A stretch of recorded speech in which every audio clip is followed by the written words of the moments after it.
আসসালামু আলাইকুম। শিক্ষা একাডেমিতে তোমাদের সবাইকে স্বাগতম। এই ভিডিওতে আমি তোমাদেরকে নবম শ্রেণীর বাংলা বই থেকে ষষ্ঠ অধ্যায় সাহিত্যপরী সাহিত্যলিখি এই অধ্যায়টির কবিতা পড়ি এক নিয়ে আলোচনা করব। আর এই কবিতা পড়ি একে তোমাদেরকে যে কাজগুলো দেওয়া হয়েছে এই কাজগুলোকে তোমরা কিভাবে সমাধান করবে আমি তোমাদেরকে তা দেখিয়ে দিব।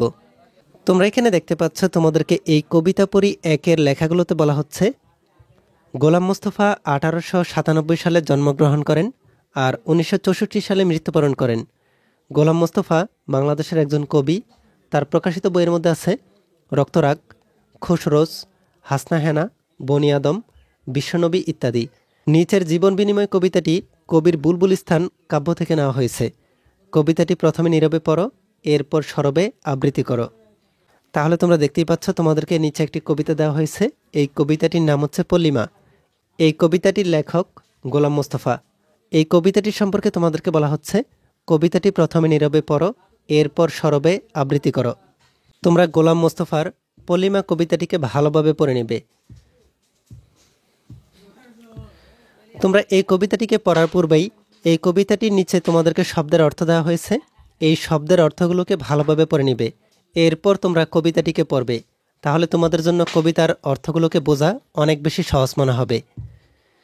আমি তোমাদেরকে এই পল্লিমা কবিতা থেকে তোমাদেরকে 119 পৃষ্ঠায় কবিতার কাঠামো বুঝিতে যে কাজটি দেওয়া হয়েছে এই কাজটিকে তোমরা কিভাবে সমাধান করবে আমি তোমাদেরকে তা দেখিয়ে দিচ্ছি। তোমরা এখানে দেখতে পাচ্ছ তোমাদেরকে এই কবিতার কাঠামো বুঝি এই লেখাগুলোতে বলা হচ্ছে পল্লিমা কবিতাটি পড়ার পর নিচের ছকটি পূরণ করো। প্রথম কলমের জিজ্ঞাসাগুলোর জবাব দ্বিতীয় কলমে লেখো। এই কাজের জন্য সহপাঠীদের সাথে আলোচনা করো এবং শিক্ষকের সহায়তা নাও। তাহলে তোমরা দেখতেই পাচ্ছ তোমাদেরকে এখানে পল্লিমা কবিতা থেকে একটি ছক দেওয়া হয়েছে। এই ছকটিকে তোমাদেরকে পূরণ করতে হবে।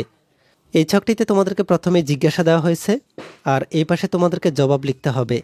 তোমাদেরকে প্রথম জিজ্ঞাসায় বলা হচ্ছে অনুপ্রাসের উদাহরণ। এই জিজ্ঞাসার জবাব তোমাদেরকে এখানে লিখে রাখতে হবে। এরপরে তোমাদেরকে জিজ্ঞাসায় বলা হচ্ছে উপমার উদাহরণ। এরপরে বলা হচ্ছে লয়ের প্রকৃতি।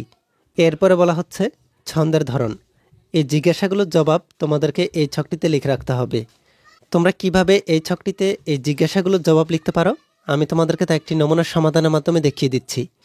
তার আগে তোমরা যারা এখনও আমাদের চ্যানেলটিকে সাবস্ক্রাইব করোনি তারা এখনই আমাদের চ্যানেলটিকে সাবস্ক্রাইব করে রাখো।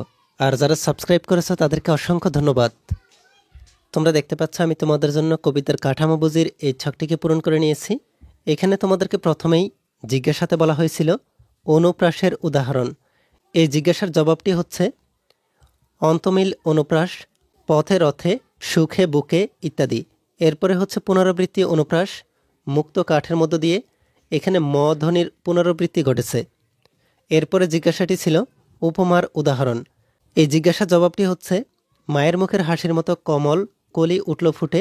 এখানে পদ্মফুল ফোটাকে মায়ের হাসির সঙ্গে তুলনা করা হয়েছে। এরপরে জিজ্ঞাসাটি হচ্ছে লয়ের প্রকৃতি। এই জিজ্ঞাসার জবাবটি হচ্ছে কবিতাটির লয় দ্রুতগতির। এরপরে জিজ্ঞাসাটি হচ্ছে ছন্দের ধরন।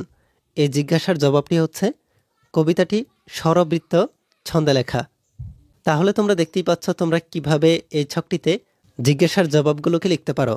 এই ভিডিওতে এই পর্যন্তই। পরবর্তী ভিডিওতে আমি তোমাদেরকে এই অধ্যায়ের পরবর্তী কাজগুলোকে তোমরা কিভাবে সমাধান করবে আমি তোমাদেরকে তা দেখিয়ে দিব। এই ভিডিওটি তোমাদের কাছে ভালো লাগলে ভিডিওতে কমেন্ট করে জানিয়ে দাও। আর পরবর্তী সকল ভিডিওগুলো পাওয়ার জন্য আমাদের এই চ্যানেলটিকে এখনই সাবস্ক্রাইব করে রাখো।